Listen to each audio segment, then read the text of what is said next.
We are fortunate to have really 4 seasoned veterans in the cybersecurity realm.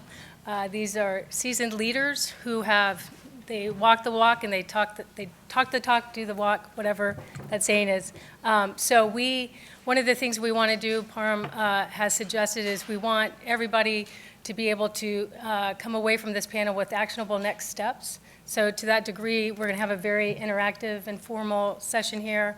I'll lead by asking some leading questions here, but we really want to see what their practical experiences are and leave time for folks to ask questions later in the panel. So I've just recently, seconds ago, met these esteemed leaders, and so what I'm going to do is actually have everybody introduce themselves, starting with Jason. So hey everyone, my name is Jason. I'm the Director of the Global Threat Intelligence Advisors at CrowdStrike. And basically what I do is I conceive of threat intelligence solutions to whatever the adversaries are doing. And I communicate those solutions to our customers. Before that, I used to work for Deloitte, where I used to build threat intelligence programs for Fortune 500 companies, as well as US federal government companies or organizations as well. And then prior to that, I served in the Army for about 7 years, where I did offensive threat intelligence operations for United States Cyber Command. Excellent. Good morning, I'm Joyce Carell. I'm the Assistant Director for Supply Chain and Cyber Issues in the National Counterintelligence and Security Center. This is one of the centers in the Office of the Director of National Intelligence, and my responsibilities are to look across not just intelligence community agencies, but the entire executive branch, looking at how organizations are postured to manage supply chain risk or third-party risk. Okay, Darrell Higley, Director of Mission Assurance and Cyber Deterrence within the Office of Secretary of Defense, the Office of the Principal Cyber Advisor's Office. So advocating on and promoting how we solve what's going on with the cyber strategy, monitoring that success, and metrics to make sure we're advancing that, and also a chief advocate for control system cybersecurity within the department. Good morning, I'm Joe Kirschbaum. I'm a director of the U.S. Government Accountability Office's Defense Capabilities and Management Team. My particular area is strategic warfare and intelligence. That's code for everything else. Generally, it means everything from U.S. nuclear forces to countering weapons of mass destruction and things of that nature. It also includes defense cyber issues, defense intelligence issues. Great, thank you. So we've got mostly government folks up here, but we do have one industry representative with a lot of very interesting stories to convey. So from each of the different folks in the government, we have different perspectives. So we want to draw upon those different perspectives and experiences and really have some practical recommendations for folks to take back with them. I'm going to open up with a very generic question. From each of the perspectives of different roles you play in government industry, can you please define from your perspective what deterrence means? What does a good deterrence strategy look like? And we'll start with Joe on the end. Well, as you might recall from the intro I gave just a few moments ago, I also talked about U.S. strategic nuclear forces, which is a perfect context to talk about what deterrence means. So on the one hand, it's definable in some ways I'll talk to you about in just a second, but on the other hand, it's also very squishy, right? The concept of deterrence, what deters, it's all psychological in terms of adversaries. What that's meant in terms of the U.S. strategic nuclear forces over the decades has been ensuring that in our adversaries' minds that the U.S. strategic nuclear forces, the triad, is credible. That means the forces exist, they're trained, they're equipped, they're tested, they're supported. It means they're resilient, right? If in the event of a major attack which takes one or more of those legs out, the survivors are capable of responding. Those combination of things and a bunch of others is the basis of what we use as concept of deterrence. Now, you apply that to cybersecurity and cyber issues, it's a little bit different, right? But the concepts are the same. What do you do to build resilient capability that not only are we confident is resilient, our potential adversaries are confident is resilient. How are those capabilities built, designed, tested, and assessed? Those are the things, from my perspective, just a very broad level, of what we would look for in terms of deterrence. And you can apply that to almost anything. In this case, we're talking about cybersecurity. So deterrence can means that you make it very hard to be successful to make an operation successful in cyberspace, for your adversary to be successful.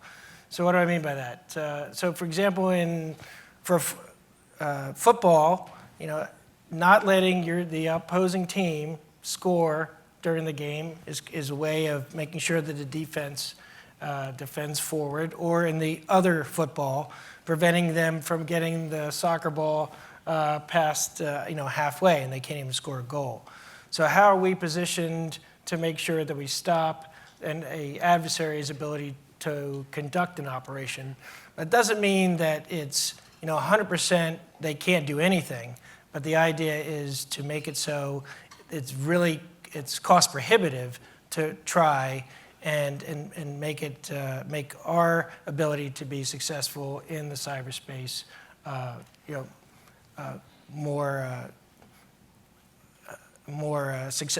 make it successful. Sorry about that.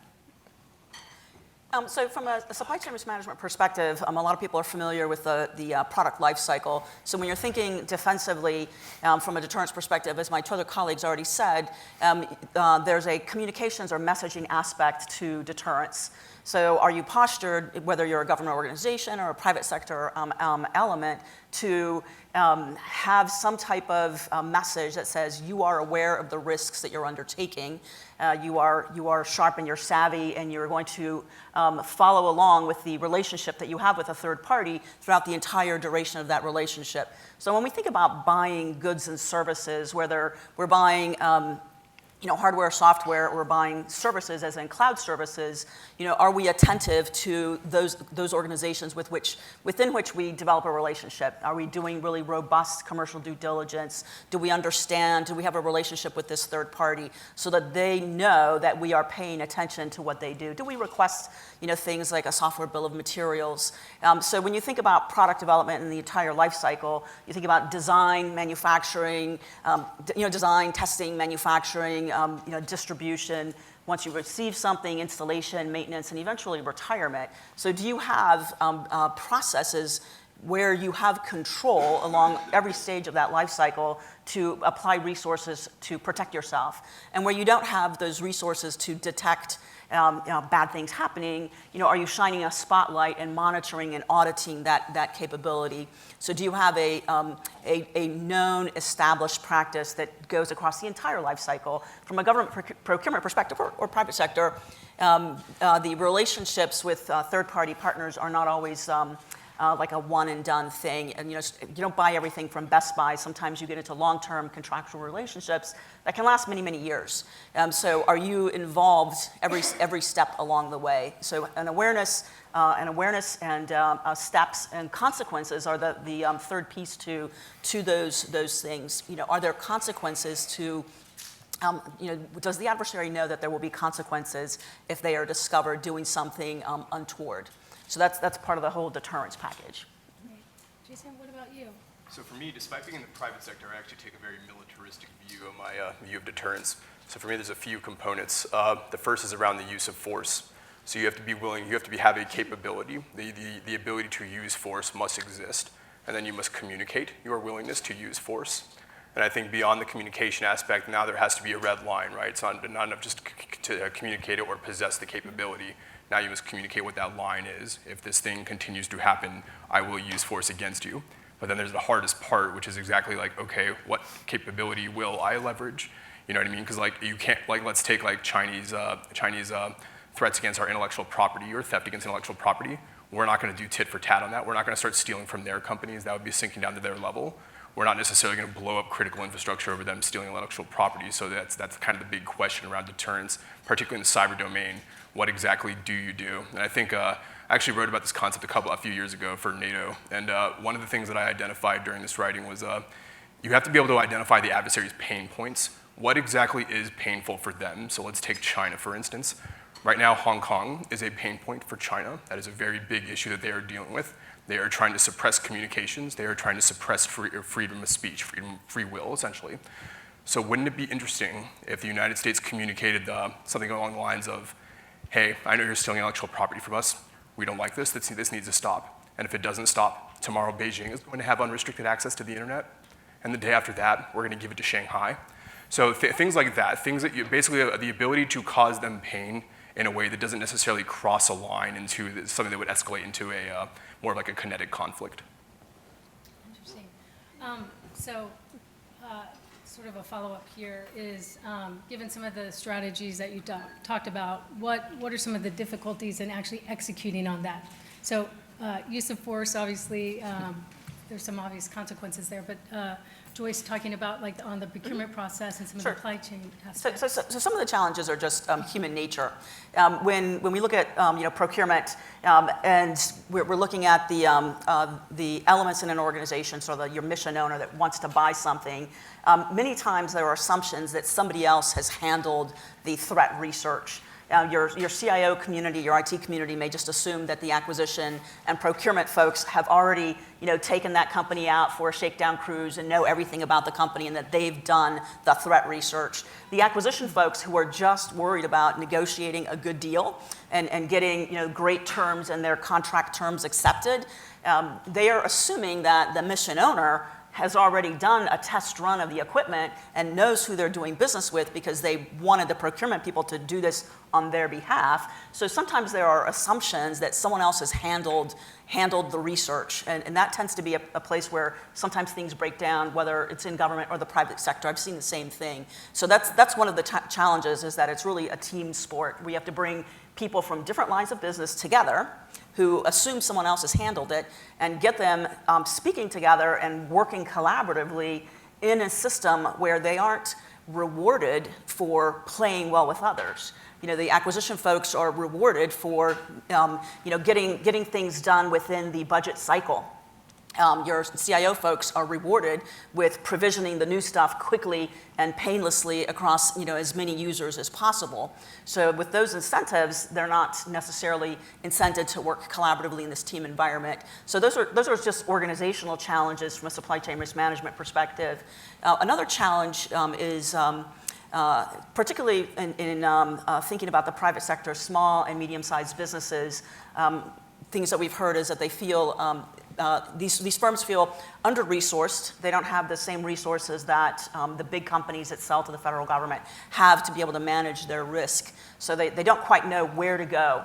But I would say that it's not that hard to do really robust commercial due diligence. So with your background at CrowdStrike and Deloitte, they're companies like the big accounting firms that in the last 3 to 5 years have really changed what they offer. So from a robust commercial due diligence perspective, KPMG, Deloitte, Dow Jones, Thomson Reuters, there is information out there that small and medium-sized businesses can avail themselves of that are now, it's information provided in the form of services. So just doing a Google search to see that a third party has their articles of incorporation in Delaware, and you say, oh, that's a US company, my risk is managed. It really isn't sufficient. So lack of information and knowing where to go, and then the human nature of working across lines of business that don't come together organically are two key challenges, I think. So what was mentioned earlier about knowing what that red line is. So for the China example that you mentioned with Hong Kong, maybe that could be one step too far initially. Perhaps maybe enabling access to the internet for the folks in Hong Kong, making sure that and they're able to spread information there, may not get to a next escalatory issue. So having all those mapped out is absolutely a challenge. And then do we use new solutions? Do we use the ones that are readily available that you can download, and then risk of discovery of which one you used and your tactics and procedures? That's another issue of how much you reveal and based on what you do. And then even if you have a certain solution, what pathways do you have for people to get trained, to be skilled in a diverse methodologies of getting stuff out? Do you give people who can put things on the infrastructure and also into their IT networks or their government networks and those sort of things? And then lastly, I think measuring success. what kind of effect did you really have? And then, is that a one-time use and done, or is it something you can do multiple times? Yeah, and in terms of the challenges, so once again, my perspective is I'm looking at Department of Defense programs and kind of assessing them. And there has been a lot of progress in the last several years on recognition by the department writ large and also the military services about how pervasive cyber is across the board. So that's a definite trend in the right direction. However, we still see pockets where there's cultural challenges and where they abound. So a good example is when we looked at things like the Internet of Things, and whether it's industrial control systems or personal devices among soldiers, sailors, airmen, Marines. You talk to the cyber people, the CIOs of the world, and the answer is, well, we don't allow those devices, personal devices, on our network, so we're fine. To a large degree, they're right. You go down the hall and talk to the counterintelligence people, and you talk about the potential that potentially thousands of soldiers are on installation with Fitbits that are transmitting unencrypted data outside the fence line, and they're like, oh yeah, that's a potential issue. Those two sides generally weren't talking to each other. They're doing a lot better now. That's one example where you see these pockets of people, and this is something that I know Joyce referred to. You have pockets of people that don't think about that stuff. They haven't had to think about that stuff. And whether it's just culture or whether it's institutional organizational, right? Oh, it's a cyber thing. The cyber guys will take care of that. That's not the case. Everybody needs to be thinking about it, and they need to be talking to each other and figuring out where those things come in for things like operations security and things of that nature. So those kind of cultural things it's a constant work in progress across the board, and it's gonna have to be an institutional culture shift, a doctrine shift, and all of that needs to be done in lockstep together. Yeah, I think one of the challenges, particularly with deterrence, is like, again, kind of going to what you said, the risk of going too far, right? Because what if we do something that now we suddenly cannot take it back? How do we actually backpedal at that point? And then beyond that, we don't necessarily know what our adversaries are always capable of, particularly in the cyber domain. It's unlike, let's say like the nuclear force, where we have like the Nuclear Non-Proliferation Treaty or the Strategic Arms Limitation Treaty. There are a lot of checks and balances with a lot of the conventional capabilities that we use to, really to perform deterrence with our strategic adversaries within the conventional or kinetic domains. But within the cyber domains, we actually don't have the same capabilities. We have no idea what Russia, China, and Iran are ultimately capable of. They may be holding on to things, and I'm sure we're also holding on to things. So I think that's another big aspect is, how far it is too far, and what are they capable of, and how do we actually know what they're capable of? Yeah, go ahead. Yeah, no, so to build on that, how much should we reveal of what we could do as a deterrent? So for example, I know within the nuclear, arsenal, everybody has that. It's supposed to be counted. Everyone's supposed to know, and we do that for the traditional military arsenal, how many assets we have.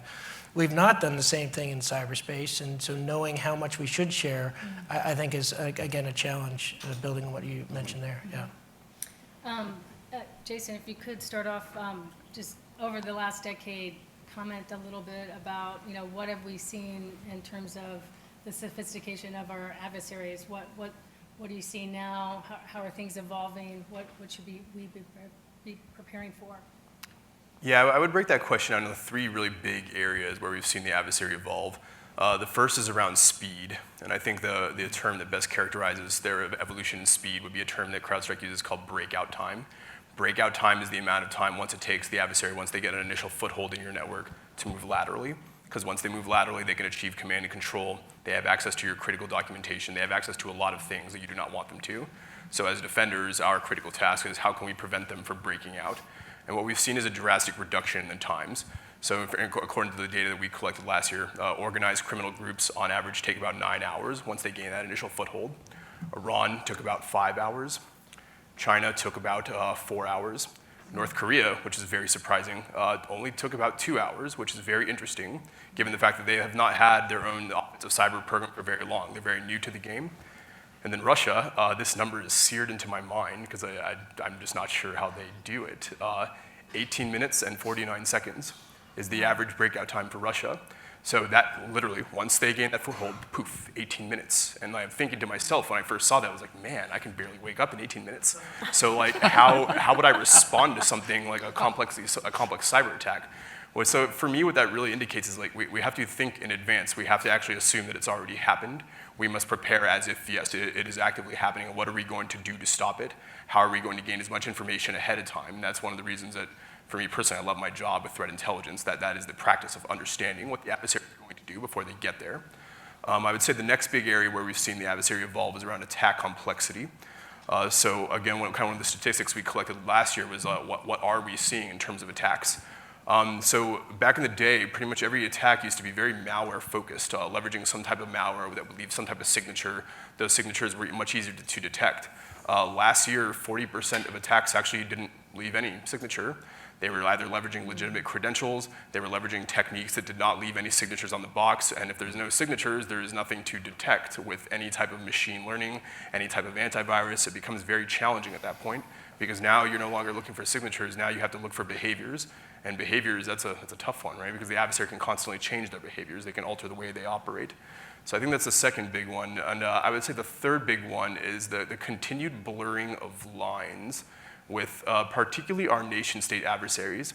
So of the four that I mentioned, I cannot think of a single one that actually, where their offensive cyber operations does not have like a criminal nexus to it, whether it be Russia and they're allowing Eastern European criminal groups to operate with impunity in Western Russia.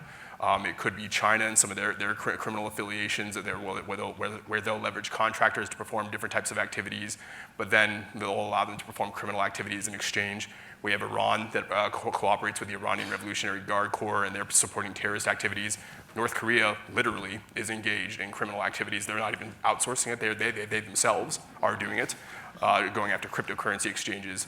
So I think that's very challenging, and because you think about deterrence and think about a lot of these other strategic concepts, how do you communicate and how do you have like international relations and international norms with an adversary that blurs criminal lines? It's very challenging. So I would say those are the three big ones. So again, speed, complexity, and the blurred lines. So I'd say those are kind of the three big areas. What about your experience, Joyce? So I would say, what is your research at with regard to software supply chain attacks? Some of the things that we've seen reporting from the commercial threat companies with regard to this supply chain subversion is that the adversaries are now looking to doing software supply chain attacks where a particular company will be compromised and the trusted relationship that that firm has with one of their customers is broken, and that when the customer looks to download, the next, software release of whatever it is that they procured, that software release gets downloaded with a little extra functionality bundled into it. So software supply chain attacks are on the rise, and I saw a statistic from Symantec that in 2018, doing a comparison of 18 to 17, that software supply chain attacks had increased by 78%. When you look at the numbers and you think that there were major software supply chain attacks in 17 were less than 10, and twice less than 10 is really not that many. A more startling statistic that I've seen in 2019, and we're still in 2019, is a statistic from Carbon Black stating that of all, and you can confirm or say, well, I'm not so sure, is that of cyber attacks, 50% of cyber attacks now use some element of the software supply chain, either as a platform to a springboard off of to go after another asset, or as a vector to go after a particular target. So that's a pretty startling statistic. Another quote I've seen from Symantec again is that there's a perception now that it is easier to do a software supply chain attack than it is to find a zero-day exploit to use. So if that's the case, then I think we're going to be seeing more of these events occur. So this is an area of increasing attention from the adversary. And when I think, from a vocabulary setting perspective, when I think of supply chain risk, I'm actually thinking of an adversary using a company as a threat vector. I'm not looking at the company as the adversary, but rather the vector through which the adversary is using to achieve whatever their end objective is. When we think about how this environment has changed, and we look at examples of compromises where, using the hospitality industry, Marriott acquired Starwood. And this is a routine business expansion for Marriott and the hospitality industry.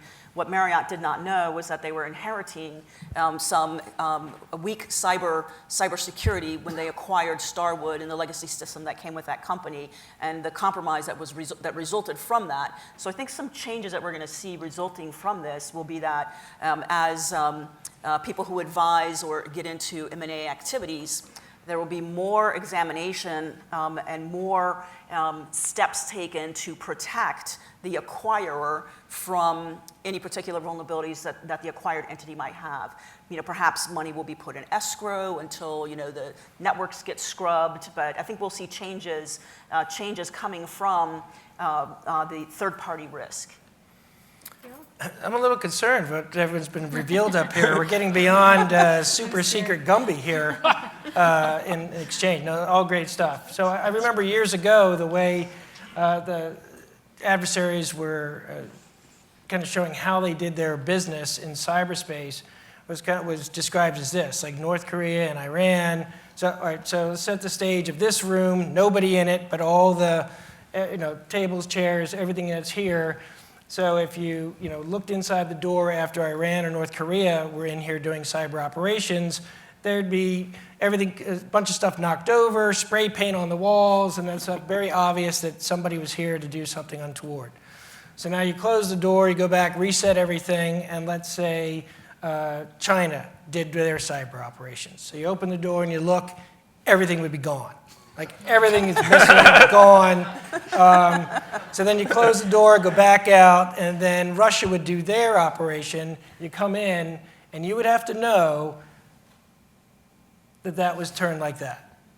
So I think, again, that was years ago, and this was, we could really tell what everybody's doing. Well, I think as what we're finding, a lot of those lines are blurring. Everyone's kind of learning from each other, and folks are just getting better at doing their business. Like on the legacy side, Department of Homeland Security, their ICS cert used to put out these figures that when they would go and do these company assessments in the control system sector, it would be, they used to have an average that they would find an adversary had been in that network for over 450 days. The great news is, now that number is only at about 220. So, what great improvement there. But that is, again, one of the challenges when we don't have, solutions, capability, and qualified people to be able to detect that those folks are in there. Yeah, in terms of the threat and changes, and this is something that Jason alluded to before about kind of where the line is, we have definitely seen a lot more acceptance by our adversaries, China and Russia in particular, about operating in that kind of gray space conflict. This is across the board, and it's frankly an area that the United States and most Western democracies aren't comfortable operating in, right? It's not war, but it absolutely is conflict. There's been shifts on our side about how to respond to that too, right? You've heard the Department of Defense and Cyber Command talk about things like persistent engagement, right? Being out there, we're gonna operate in that environment as well. That's recognition that there's a lot that needs to be paved in terms of our own capabilities, our own willingness to use those capabilities, the legal construct around which those have to be done. That's all consideration as well. That's for me, that's the principal kind of question about the path forward, about where the threat's going. I would be absolutely remiss if I didn't mention one of the other biggest threats, and that's the fact that depending on what data you look at, 50 to 80% of all cybersecurity incidents are, well, it's us. The insider threat, the unwitting insider threat. That's how most of the damage gets done. And so keeping a constant eye out for where that threat needs to be managed in terms of ourselves individually and everybody to the right and left of us. Well, I knew this was going to happen. We're running out of time. But before they make some closing remarks, I want to see if anybody has questions, because we've got a great panel here. I'd like to solicit questions. Does anybody have any? No? They're hungry. They're ready for lunch. Everybody's picturing the room being empty and you know. All right, being shy, I guess. It's a great analogy. Well, then I'm going to take this opportunity to ask another question before closing remarks. Daryl, you talked about the cybersecurity maturity framework. We have a couple of these, the NIST framework as well, NIST CSF. In terms of these being practical guidance frameworks for organizations to implement, can you talk a little bit about the practicality of it? How are organizations able to implement these frameworks for their intended purpose? Are they succeeding? Where are they struggling? If everybody could comment a little bit that from Right. their own perspective. So one of the things that NIST did that was great was they opened up the forum to almost everybody to participate, right? So with that openness, transparency, and everybody participating, they came up with 2,500 controls, right? So they didn't say, well, we only need 10. Everybody said we need a full range of all these different controls. So, and one of the challenges I hear is, oh, there's just too many, it's too hard. But we've got to figure out a way, and now what I'm finding is there are tools that are helping to automate selection of this process. Department of Homeland Security had a CSET tool, cybersecurity evaluation tool that you could plug stuff in, but it still took a multifaceted group of everyone who knew what was going on in the organization to really fill that kind of stuff out. So it is important that people understand what is important, what are the dependencies, and what should be in place. And I think just going through that process is just not typical, and that's why a lot of groups are struggling with that. There are a number of different frameworks. There's, a cybersecurity, there's a cybersecurity maturity model. There's that Department of Energy puts out that essentially you fill out whether you have implemented policy, where you've got trained people, and essentially you've got these little circles that tell you how well you're doing. But again, a lot of this stuff just shows how well you're doing. Compliance doesn't really show how well you're doing from a performance standpoint. So hopefully, and auditing is really the only way that we can show that. And there's been talk of perhaps we need to institute something kind of like the green building standards. When you come out here and you see LEED Platinum versus LEED Gold, there are certain requirements and performance standards and equipment that were bought to make sure this was an energy efficient building. Should we have those kind of same standards across for cybersecurity? So and then you could have a little bit of competition. Hey, we're platinum. Are we going to settle for being just basic or that sort of thing? So I think that's part of one of the ways we have to go to kind of make it more routine and part of how everybody does everyday business, and not just make it about compliance and 2,500 controls. Mm-hmm. Jason, I'm curious what your thoughts are. So I'm going to put my adversary hat on for a second. When it comes to frameworks, I would encourage you to think of frameworks as guidance and not necessarily doctrine. And the reason for that is very simple. The adversary is also aware of your frameworks. They're aware of the different controls that we put into place. They're aware of the AV that we're using. So even like when we see, like from a threat hunting perspective, what is the adversary doing? In general, the ones that are more advanced, they tend to be doing things that appear to see if you are using frameworks, if you are using different standard procedures. They are also checking the box. If it is an open source thing, they also have access to it. So I think frameworks are a good starting point. It's a good way to kind of get an organization in line with a generalized baseline vision. And that's all it should really be. It should be the baseline vision. You still need to continue to innovate and continue to think flexibly on top of that.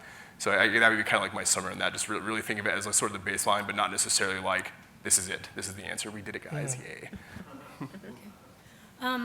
Okay, so if we could take just each of you take a few minutes and the final minutes before the panel's over, is what to the audience out here who are within different agencies, what tangible, actionable next steps would you give them in terms of developing robust best practices around their cybersecurity programs?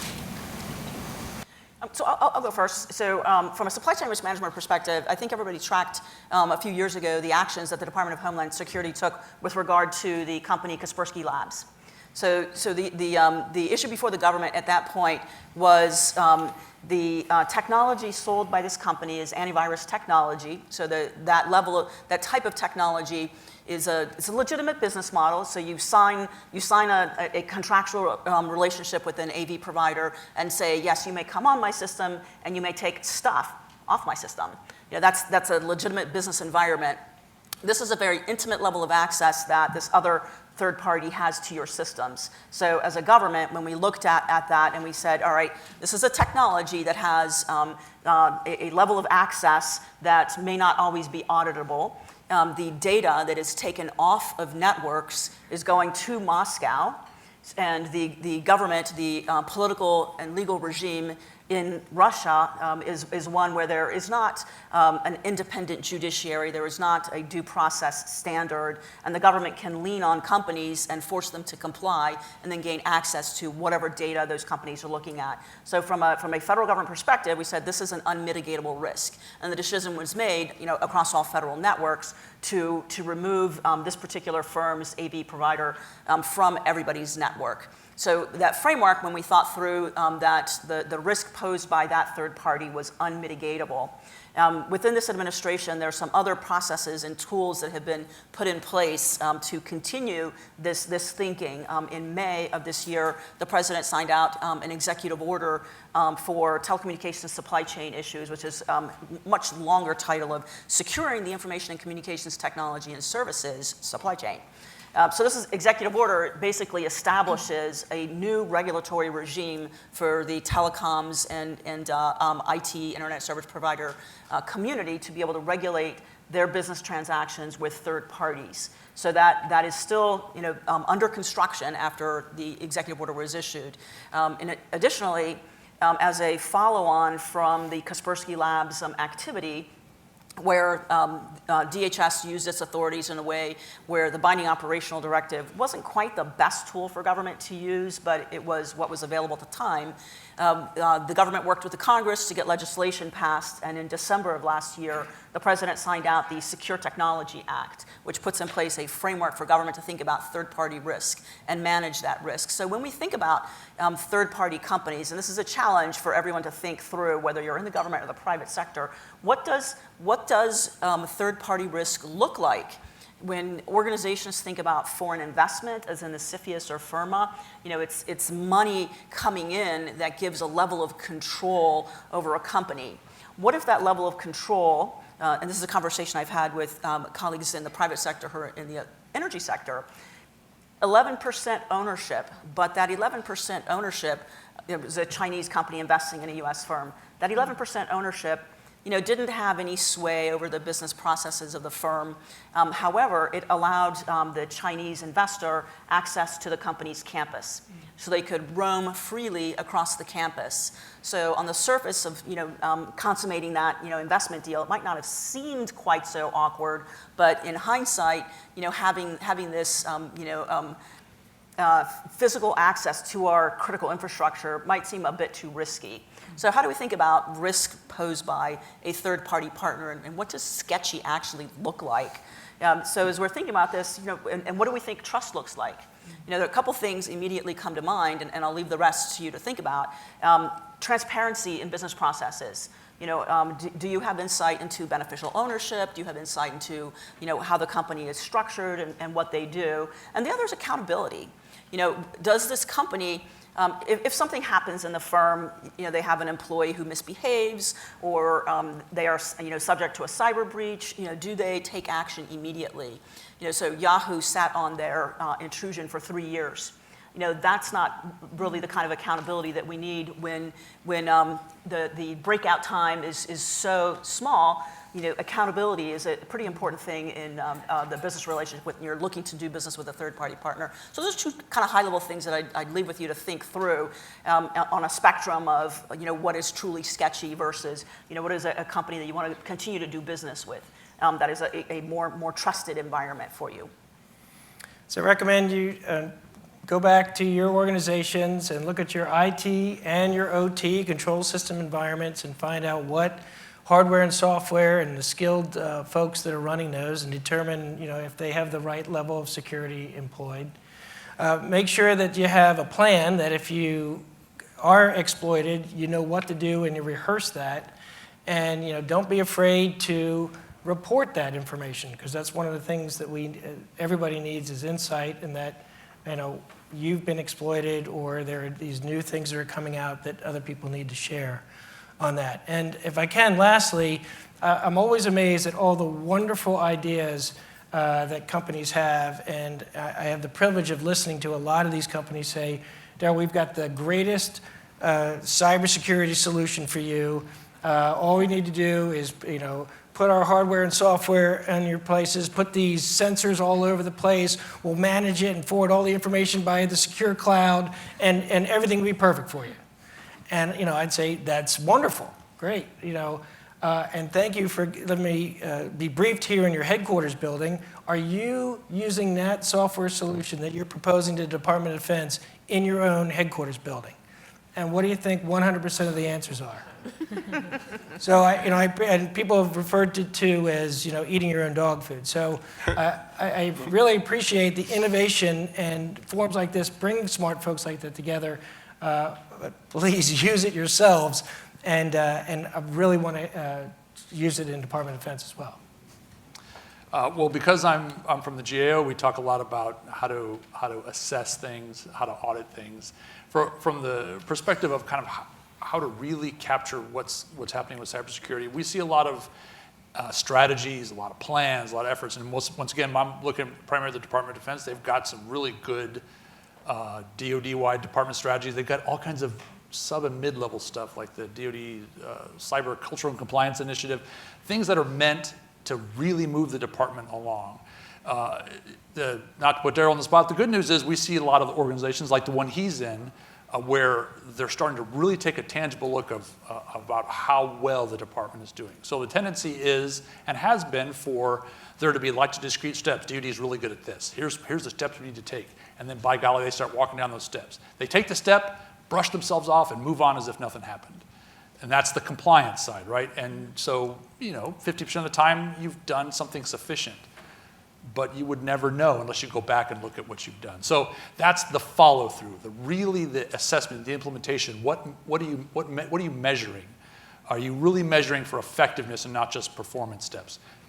Did the steps that you took to implement something actually affect the problem you were originally meant to solve? Taking the time to do those things, whether you're a big organization or a small organization, that's going to help you figure out where you need to go going forward.